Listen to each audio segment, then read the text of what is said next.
afternoon, everyone. It is Wednesday, November 30th, almost the end of the year. 4 weeks until the end of the year. And I know I say this a lot, and I do get how time works in case you're worried, but wow, this year has gone fast. It really has. It's almost impossible to me that we're almost at the end of 2022 and looking down the barrel of 2023. That's really crazy. But it's not what we're here to talk about today. And I know I say that a lot too. I'm making myself laugh.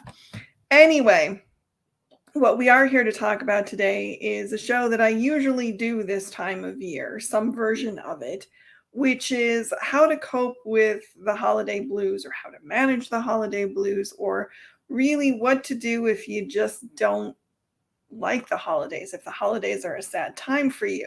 And this is a concept that is a little strange for a lot of people because they feel like the holidays are a joyous time and it's family and it's food and it's fun and it's presents, and how can you not love it? And so it's very alien to a lot of people that there are people out there who don't care for the holidays. I would put my hand up. I am one of those people. I have what I call holiday PTSD. It's probably more like holiday trauma if you talk to a therapist, whatever it is. Holidays for me are extremely stressful and cause me a lot of anxiety. I've found over the years that I do best when I just basically ignore them as much as I can. And that's me. Other people are different. My trauma is just basically the holidays were very chaotic when I was young. I never really got, I never could do them properly for the people that were in my immediate family. I ate too much.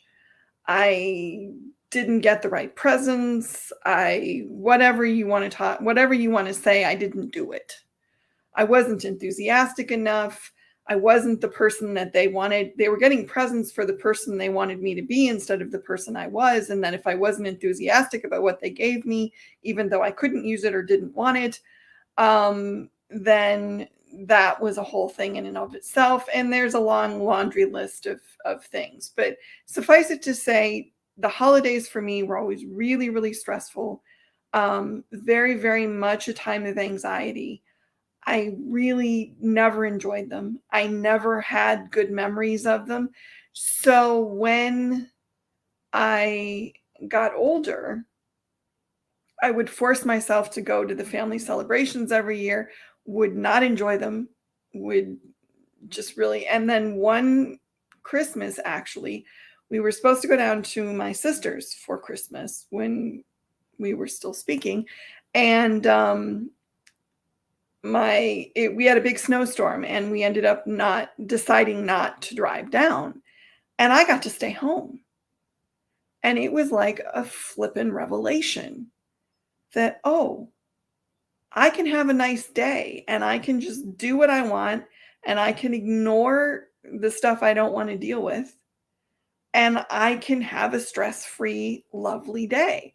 And since then, I just started saying, you know what? I don't want to. I don't want to come and celebrate. I don't want to do it. And what has been really lovely is I have found people and have some extended family and some friends who are lovely and invite me every year and let me know that they really would like to share the holiday with me, but who totally get that that's not what I want to do, that it ratchets up so much anxiety in me that it's really just, even though I know that if I went, they would be accepting and lovely and wonderful, it's just, I really don't want to deal with it. And it's a nice feeling to have people. It happened again this Thanksgiving. One of the Thanksgiving invites that I got was this lovely lady who's like a surrogate aunt to me. And we went out to have dinner and she said, you know, we're doing Thanksgiving. Do you want to come? And I think she saw the look on my face and she says, it's totally all right if you say no. And I was just like, you don't even know what a gift that is, to be okay with the fact, to understand that I value you in my life.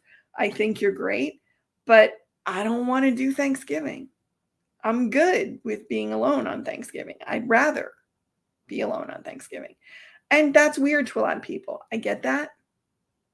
I understand that. But that's how I have chosen to deal with the holidays. Now, at some point in my life, maybe I'll decide that that's too limiting, or I'll be angry with myself for not overcoming this, or I'll meet a significant other or something who has serious holiday traditions that mean a lot to him, and then I may change my mind. But honestly, right now, the best gift that I give myself during the holidays is not doing the holidays. It eliminates so much stress in my life, I can't even tell you.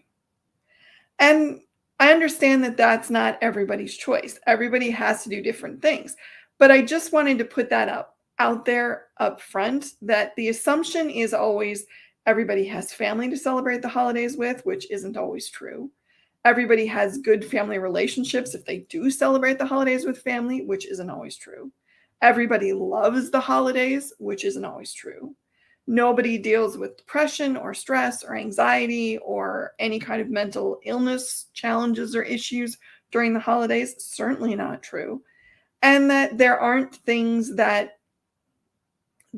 events in people's lives that may make them sad about celebrating the holidays or reluctant to celebrate the holidays. If you've lost a child, if you've lost a family member, if you have bad memories of the holidays for whatever the reason. There's a lot of reasons why people may not want to celebrate the holidays. So I think the first kind of idea that we need to maybe jettison is that the holidays are this lovely, joyous time for everybody. If they are, that's great. I'm so happy for you. I'm so glad you love the holidays. I'm so glad you get a lot of joy out of them. I think that's terrific. It's just not that way for everybody. And I think that's the main message, one of the main messages that I want to get across, is that if you love the holidays, that's amazing. But if you meet someone who doesn't, or who chooses to celebrate them in a different way, or who chooses not to celebrate them at all, and don't even get me started on the whole fact that there are different holidays this time of year other than Christmas that can be celebrated, that's a whole nother thing. So really, the message I'm trying to get across here is just be aware that your feelings about the holidays and your method of celebrating the holidays may not be the same as everybody else's. And if you meet someone like me who isn't a big holiday person, let that be okay. I'm not saying you can't celebrate the holidays. I'm not saying you can't be joyous and love them and be excited as all heck and watch Elf 59 times. Go for it. You can watch every Hallmark Christmas movie ever made if you so choose. That's up to you. Just understand if I don't get into it like you do. And if you invite me somewhere and I say, thank you, I love you for asking, but no, thank you, let that be all right. Because that's how I need to deal with the holidays. And, call it selfish if you like, but I'm putting my mental health first these days. So you can take that as you will. But while we're talking about all this, I did also want to talk about some ways to deal with the holidays, some things that I've discovered over the years, some things that experts have recommended, some ways to deal with the holidays maybe a little more easily to make them a little more comfortable for you. And we'll start with the basics. Set boundaries. This is something I will put my hand up. Took me forever to learn this. I'm still not always as good at it as I would like to be. But for a long time, I didn't have any boundaries. And my life was open and fair game. And, this is an interesting comment. And I'm sorry I can't see who you are because Facebook is not showing me names. Sorry about that. Go to streamyard.com/Facebook and you might be able to convince them to show me your name. If not, you can just tell me in the comments. I feel bad that my husband loves Christmas. Me, it's blah. Yes, not the best season as a child. As a decorator, I am so worn out. I really want quiet and sleep. And see, right there is a good example for a lot of decorators this time of year. It is. You've been working like crazy, and then Christmas hits and all the Christmas orders are out. But now you're supposed to make a dinner and decorate the house and have a party and maybe deal with family or, you know, and that's a lot. And that's really where setting boundaries comes in a little bit, which is you have a right to say, you know what? I know you love Christmas. I'm so glad you love Christmas. I love watching the enjoyment you get out of Christmas. But I have a job that requires that Christmas is one of my most busy seasons. I'm going to need some time to just have some quiet. I'm going to need some time to sleep. And if that means I miss out on a few activities, then that's what it's going to have to mean. And it's the same thing with, I'll give you an example of where boundaries are helpful from my own life. When I was young, I was very overweight. I mean, much more than I am now. And a lot of it was emotional eating. I ate because I was angry, I ate because I was sad, I ate because I was scared, and I couldn't express any of that, and I couldn't fix any of the things that were making me that way. So, I ate. To use a cliched and sort of hackneyed therapy phrase, I ate my feelings. I stuffed everything. So, every Christmas that basically I can remember was an exercise in somebody monitoring what I was eating. Was I eating too many of the Christmas treats that were everywhere? Was I eating too much of the dinner? Was I eating too much dessert? And it was comments. And so I ended up in this, the situation was stressful. So my go to coping mechanism at the time was eating. But if I ate, I got criticized, which made things more stressful. So then I would want to eat more. And this went on for years and years. Now, what I wish when I had gotten older that I had been able to do was say, look, I'm making the choices I need to make about what I eat. I don't need you to comment on them. And reinforce that. I didn't do that. What ended up happening is eventually the relationships deteriorated enough that I just don't see them anymore. But which is not the best outcome, I will admit. But I wish now, yep. And yes, it was Wendy. Hopefully Facebook and StreamYard will now play. And yes, because I can now see your name. Yay, Wendy. Thank you for being here. So you have the right to set boundaries. You have the right to say, I don't want you to criticize what I eat. I'm going to take time for myself. I can't go to these 5 events. I can go to 3 events. If we have dinner at our house, then everybody needs to bring something and we need to set up a cleanup rotation to make sure that everything doesn't fall on us. You can set up whatever boundaries you want. You can say, I don't choose to participate in any of this if you want to. Now, what you have to remember is when you set boundaries, people with whom your relationships are not necessarily healthy are going to push back on this. I actually got forced to host Christmas at my house one year because I had just bought this place where I live now, and my family was like, oh, you have a new house. Let's have Christmas there. And I really protested against it because I didn't feel that I wanted to do some decorating. I have social anxiety and I didn't really want to host. And they kind of forced me into it. And then the upshot was spent a lot of money, bought a lot of stuff I didn't need because they were coming and then they didn't come. So it was just a mess all the way around. But if I had set boundaries, I would have said, it's really nice that you want to come to my house. I'm not ready for that to happen this year. When I am ready, I will let you know. I didn't do that because at that point, I wasn't capable of doing that. I was still in the process of learning. But you can set boundaries for anything that you want to when it comes to the holidays. You can set boundaries on gift giving. You can set boundaries on what you spend. You can set boundaries on whether you host.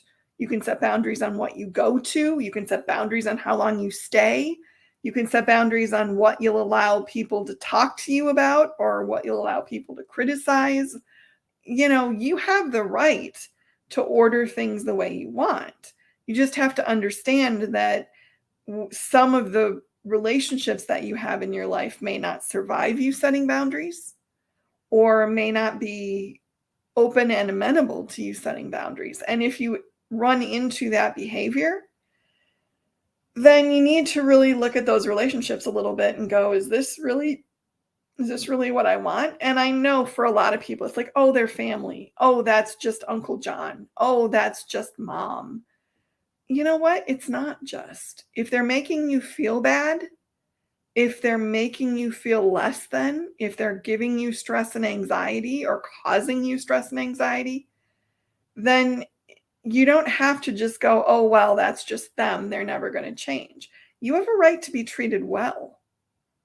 And the holidays are a time, I think, when that right sometimes gets subsumed by we're having a holiday and everything has to be nice. Well, everything has to be nice for you too. You are not obligated to allow yourself to be treated badly so other people will be happy during the holidays. And again, this is something it took me a really long time to learn, which is why I don't do the holidays anymore very much.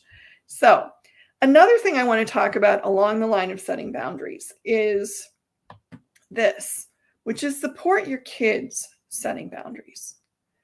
When I was a kid and 10, I hit puberty at 10. And I mean, I hit puberty like a speeding bullet train. We're not talking a little bit, we're talking a lot. I had a rack at 10, okay? And what that did is cause some uncomfortable situations because I'm a 10-year-old. I'm not an adult. I don't really understand what the fact that I now have a chest and I look like I'm 16 or 17 means to some people. And let's face it, I'm sorry, I hope this is not true for you, but in a lot of families, there's that creepy friend or family member who's going to take advantage, who always likes to kiss you on the lips, even though it feels icky, that kind of stuff.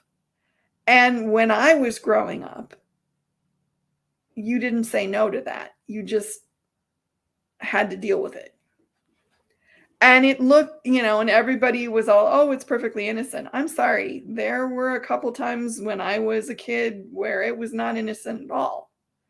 And I know that at the time I didn't really get it. I just knew this feels yucky. This doesn't feel right. But now with the hindsight of being an adult and having been in situations, sexual situations, I get that there was a sexual component to what was happening when I was a kid. I didn't get it when I was 10, but I just knew that it wasn't right. It didn't feel right. But when I expressed that, I really don't want to kiss him, or I really don't like he hugs me too tight or whatever, the response I got was, oh, he's fine. It's fine. So, and honestly, I didn't really say that much because, again, I was getting criticized all the time already for, being weird and whatever it was. So it was like, oh, I can't bring this up.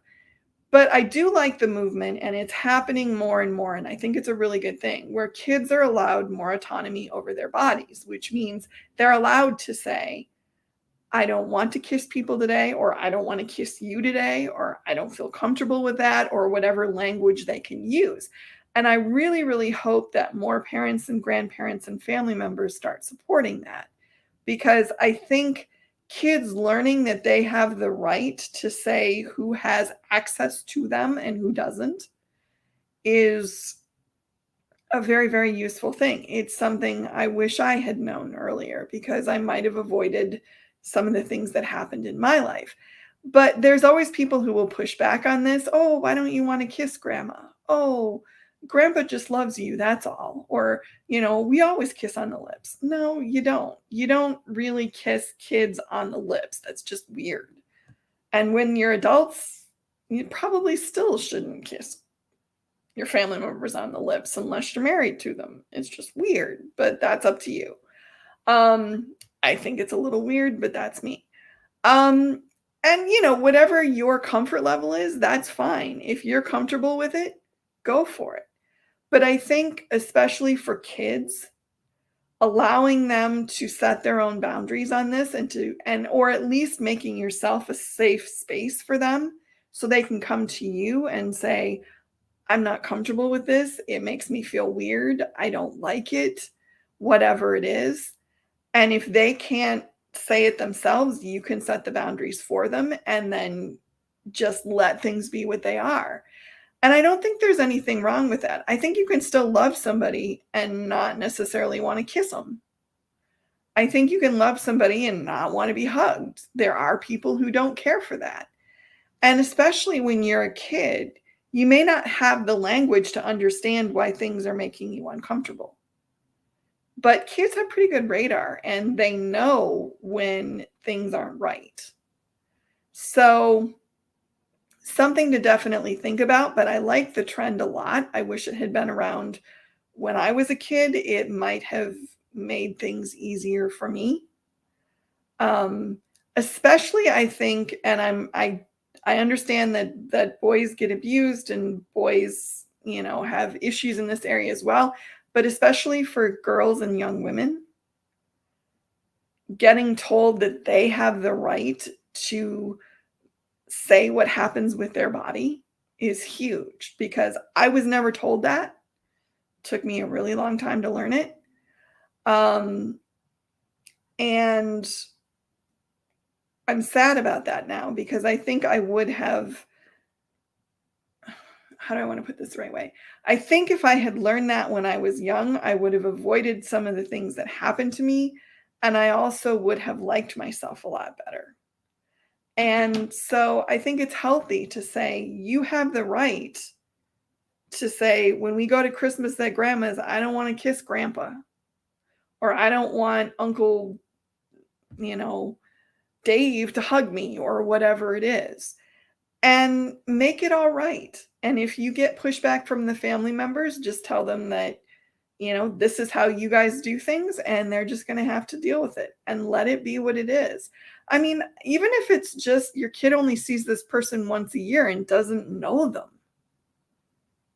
I mean, think about how weird that is if you're a kid when all these people you don't know are hugging you and kissing you. It's weird. So support your kids setting boundaries. I think it's important. I really, really do. And I think ultimately, if you support your kids when they're younger about the boundaries that they set, they'll be better at setting boundaries when they're older, when they're actually sexually active and doing things. And I think that's really important. So, next thing, focus on fun, not perfection. This is something that trips up a lot of people in the holidays, I think, is that they think everything has to be perfect. The food has to be perfect. The decorations have to be perfect. The gifts have to be perfect. The experience has to be perfect. It has to be this jewel of a thing that they can put in a family album, and it's going to be amazing. Here's the thing. I guarantee you, your family and friends are not going to remember if it was perfect. They're going to remember the moments that were fun. They're going to remember the moments that stick out as, hey, this was really enjoyable, or this was really memorable.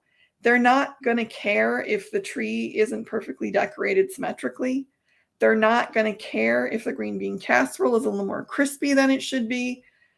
They're not going to care.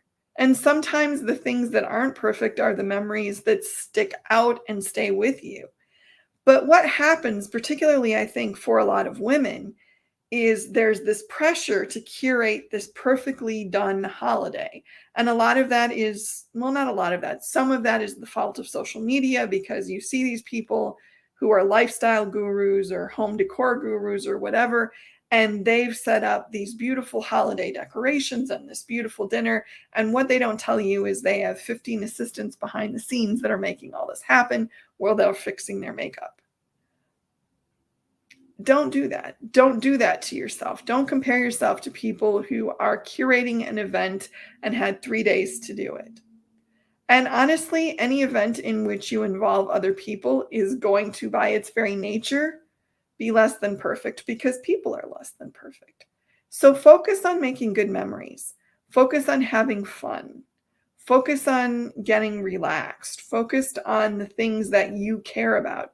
If you don't care about the presents, don't focus on the presents. If you don't care about the decorations, do minimal decoration or no decoration. Focus on doing what you need to do to have a good time. And if that sounds selfish, you know what? Tough. Because one of the things that always has really bugged me about the holidays is the expectation that the mom or the wife or the woman is going to build the holiday for everybody else. And that isn't always the case, but it is a lot of the time. And what happens is this poor person who may already have a job and who's already dealing with the normal tasks of taking care of a family now has this extra thing thrown on her where she has to figure out a dinner and get all the stuff for it and make a dinner and buy presents for everybody and decorate the house and make this perfect memory for everybody else. And by the end of it, her memory is, oh my God, I'm so tired and I need a martini. And why?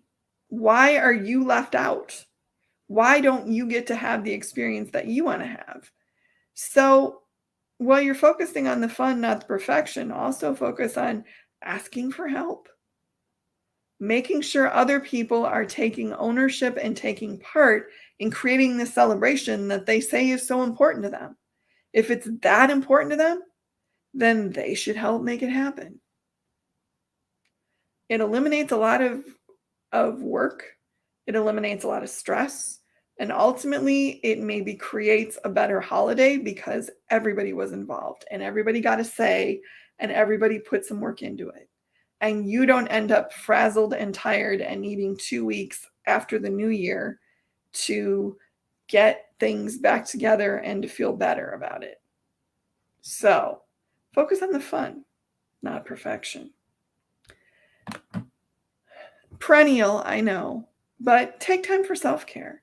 Like I was saying to Wendy, if she wants to sleep and have quiet time, she should be able to sleep and have quiet time. And if that means she misses an activity or something doesn't get done or someone else has to do it, that's all right. That's fine. If your self-care is taking a bath, having a quiet hour to yourself, sleeping in, taking a nap, skipping an event, whatever it is, delegating what you need to get done, you have the right to do that. And this is a message I keep saying because I think a lot of women get told exactly the opposite, that their merit as a woman or their worth as a woman or whatever word you want to use is bound up in how well they take care of everyone around them, how well they curate their family life, how well they make events for their family, how well they do the holidays. And what the kind of subtext to that message is your stress level and your tiredness and your well-being don't matter as much as the well-being of everyone around you, which I think is complete crap, honestly. Why are you less important than everybody else? Why does it matter less if you have a good time or if you're rested or if you are enjoying the holidays? I don't understand that. Why is it incumbent on you to make it a great experience for everybody else? So draw some lines in the sand if it's always that way. If you're the one who's running yourself frazzled to make a nice holiday for everybody else, draw a line in the sand and say, hey, you want this holiday to be a great one? Then you're going to have to help me make it that way. And here's the list of tasks we need to do and who's going to take what. And don't take no for an answer. You also should remember part of self-care is saying, nope, can't do it. And just saying that, not saying I'm sorry I can't do it, not saying I wish I could do it, just saying, nope, can't do it. And especially if you're a garment decorator this time of year and you're, in your shop 16, 18 hours a day, you're perfectly within your rights to say, look, I'm running a business here. I cannot do that and make a perfect Christmas for everybody. I just can't do it. So take the time for self-care, whatever that is to you, whether it's sitting to read a book and drink a cup of tea, taking a nap, having a spa day, whatever it is. Make sure that you're doing it and don't feel guilty about it and don't feel like you don't deserve it and don't feel like you're falling down on the job if you're not making this perfectly curated Christmas for everyone around you. It's not your job to make everybody else's dreams come true. If they have dreams for what they want their holiday to be, let them take charge of making them come true. Simple enough. And yeah, I know that's a radical kind of thought for some people. I get that. But it's still a good thought, I think. Another thing, some people just want to go gonzo Christmas or gonzo Hanukkah or whatever it is. They just want to have like the biggest, most elaborate celebration, the most beautiful decorations, the most gorgeous array of holiday treats, the most gorgeous array of, holiday decorations, the most beautiful dinner. They want to just do everything and make it all amazing. And I understand the impetus because, like I said, there's a lot of people out there that are putting on Instagram or putting on Facebook or putting up videos of their gorgeous Christmas decorations and their beautiful Christmas dinner and their amazing holiday dessert array and their Christmas cookies or whatever it is.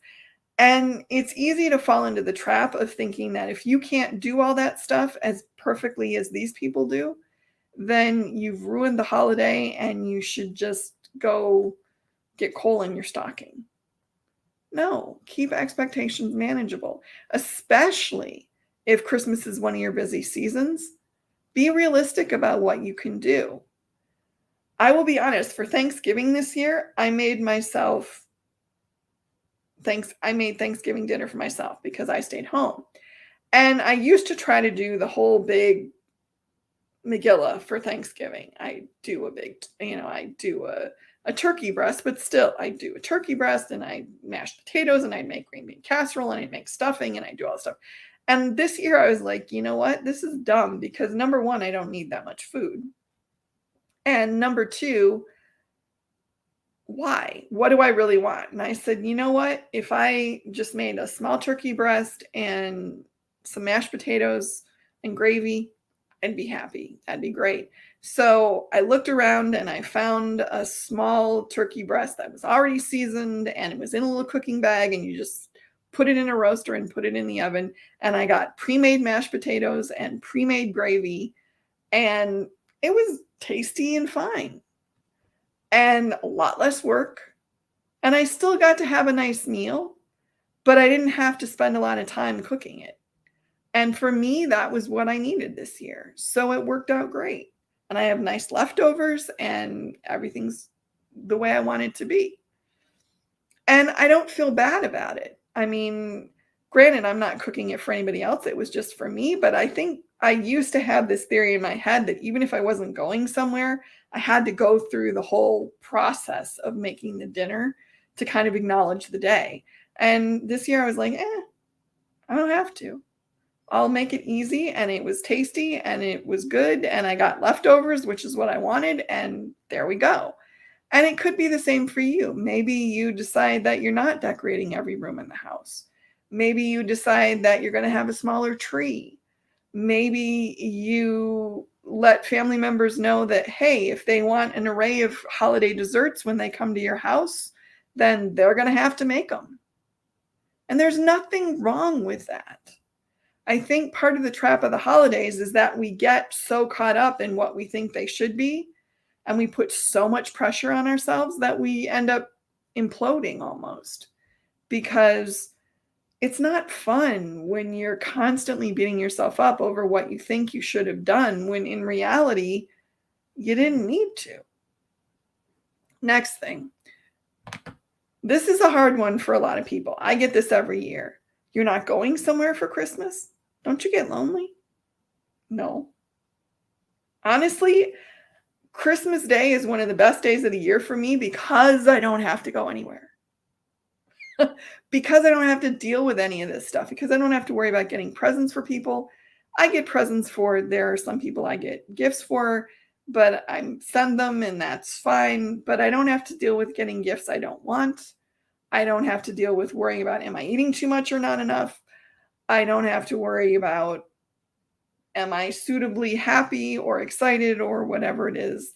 I don't have to worry about that. And yes, you can make the point, and people have made this point to me, that you could go to, you have friends and extended family, and you could go to their house and the holidays wouldn't be like that.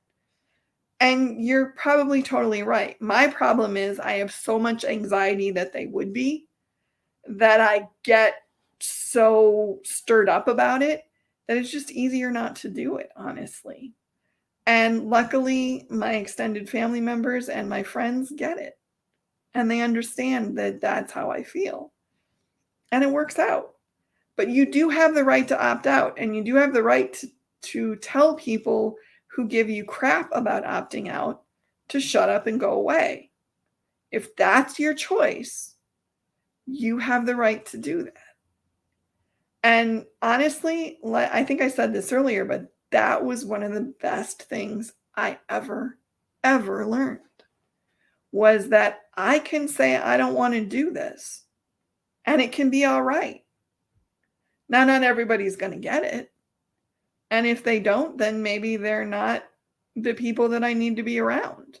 And maybe I'll change my mind at some point, and maybe I'll decide that I'm the biggest Christmas person ever. I don't think that's likely, but it's possible.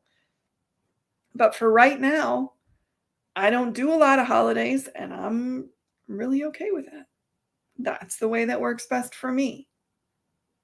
It's not for everybody, but you do have and keep in mind, you don't have to opt out of the whole thing. You can pick and choose what you don't want to do. If you love making Christmas cookies, but you don't really want to go to your parents for dinner, you can do one and not the other. If you really like buying gifts, but you don't like getting them, you can do one, but not the other. It's your choice. You can structure the holiday that you want to have, and you can choose not to do the things that you don't want to do. And yes, those choices will have consequences, and those choices may face pushback. But if it ultimately leads to a better experience for you, then a little pushback is worth it, honestly. And when you make those choices, don't beat yourself up over it. For a really long time, I thought there was something wrong with me because the holidays basically depressed me. And I thought there was something flawed or lacking in my character. There was something flawed or lacking in who I was. And that was why I didn't care for the holidays. And it took me a long time to really understand that there was these years of behaviors and experiences that had made me holiday adverse. Let's put it that way. So once I accepted it, then I went through this whole period of, well, why don't you like the holidays? Why are you so weird? What's your problem? Blah, blah, blah. And then I just went, you know what?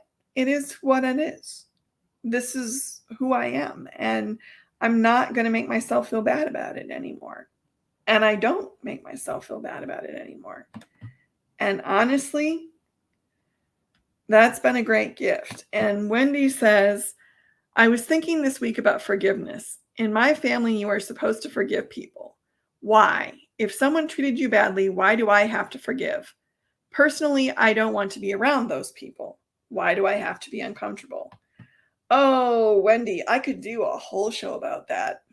And honestly, here's my take on this, and you can take this for what it's worth. There are people in my life people who are in my immediate family, um, and others who I choose not to be around. I choose not to have much contact with them, if any. Um, I don't celebrate holidays with them. I don't often see them. I don't often talk to them. And that's because of things that happened in the past and things that are still happening when I do see them.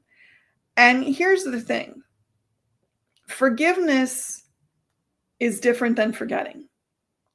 There are things that happen in my life that I have made my peace with, in the sense that I understand that the people that did those things or said those things were operating under their best knowledge and understanding and capability at the time. Doesn't make them right, doesn't make what happened any less hurtful, but I can accept that it was probably not harmfully intended.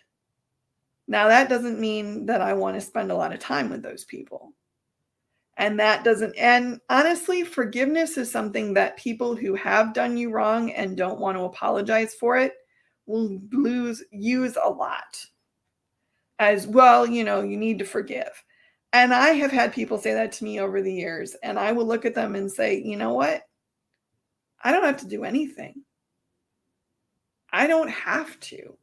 Now, I have made my peace with most of the people in my life that I'm estranged from, in terms of I've accepted that they did the best they could.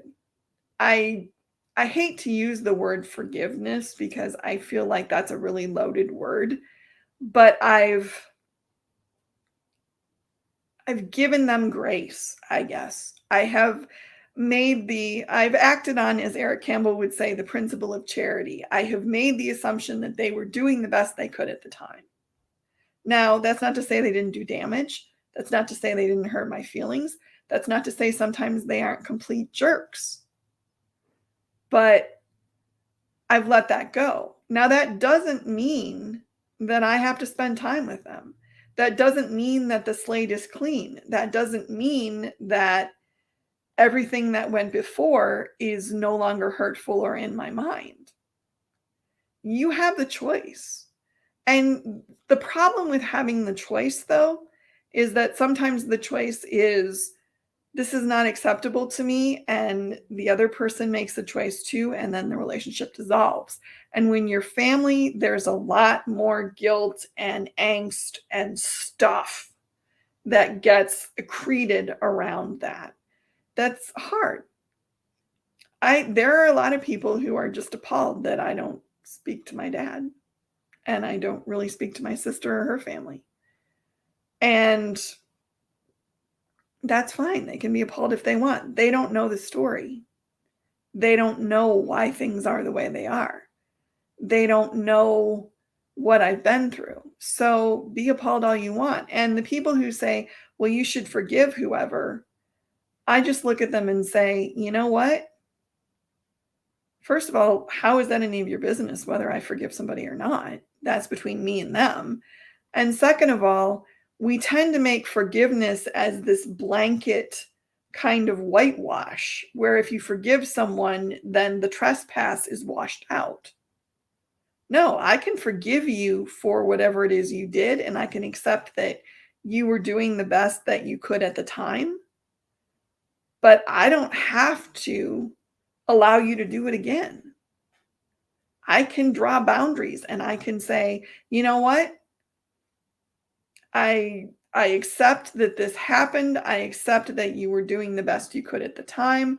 I accept that by your lights, you were behaving as you should, but it wasn't acceptable to me, and I'm not going to allow it to happen again. So forgiveness is a really weighted word, and I think, like I said, a lot of families and a lot of relationships use it as kind of a cudgel to say, if you don't forgive me, then you're a bad person and I'm in the right. And I really wish we could get rid of that word. I don't know what word we would use in place of it. Acceptance, maybe. I say a lot, I understand that certain people in my life were doing the best they could with the tools and knowledge and experiences that they had. I was raised by some kind of damaged people. That's, so I can accept that. That doesn't mean that I'm going to set myself up to get damaged more. That's not the point. And sorry, I went off track a little bit, but forgiveness is a weighted word for me. And the fact that, especially when it comes to families, we expect people to excuse a lot of damage in the name of keeping the family together, when sometimes that's the last thing you should do, is really hard for me to wrap my mind around. So I don't know if that makes any sense to you. I hope maybe it does. That's something everybody has to work out for themselves. In my case, I will tell you, I figured out that there are certain people in my life that it's just better that they're not in my life, because I don't like who I am when I'm around them. I don't like how they treat me. And for people who are supposed to be the people who love you best and support you most, that wasn't the case. So I decided that in the interest of loving me best and supporting me the most, I needed to make some decisions in that area. That's just me. Everybody has to make their own decisions. So, 2 more things and then we'll be done. Accept that people celebrate in different ways. One of the things that is always weird to me about the holidays is that people will assume that everybody should celebrate the same way. It should be dinner and it should be a tree, and people do different things, and people actually have different holidays. I know this is a tough concept for some people, but there are more holidays than Christmas. So you need to accept that people will follow their own traditions, do their own things, and you have to be all right with that. And I don't get why some people feel that their traditions need to be recognized by everybody, but they can ignore other people's traditions. I don't understand that. And accept that sometimes the celebration is no celebration, and that's okay too. I also don't understand why people feel that they have the right to tell other people how they should do something or how they should live their life. If you're fine and you understand what the consequences of your choices are, good for you. I mean, obviously, as long as you're not hurting anyone or causing anybody pain or anything like that, that's a whole different deal. But if you're just quietly making your own decision to do whatever it is you want to do, and it's not harming or infringing on anybody else, then you go. And screw anybody who tells you you should do it differently. Because it's kind of like, I'll say this, it's kind of like being a woman who is of childbearing age and didn't have children.